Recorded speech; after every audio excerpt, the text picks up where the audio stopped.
یہ ہے مقبوضہ بلوچستان۔ آج جمعہ 27 جون سال 2025 ہے۔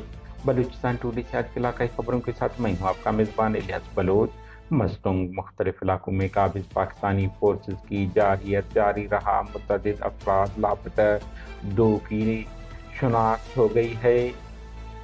قابض پاکستانی فورسز کے 6 اہلکار ہلاک کر کے مختلف محاذوں پر 3 جان باز سرمچار شہید ہو گئے۔ BLA ڈھاڈر نصیر آباد فورسز پر بم حملے، جبکہ کلات میں فورسز کے مرکزی کیمپ کو نشانہ بنایا گیا۔ مستنگ چاگی معدنیات لے جانے والے 10 ٹرکوں پر حملہ، ٹرک نظر آتے۔ ورڈ بدنام زمانہ معصوم شہریوں کے قاتل قومی غدار عطاء الرحمن مینگل، جو کہ حالیہ دنوں BLA کے ہاتھوں قتل ہوا تھا، کا مقدمہ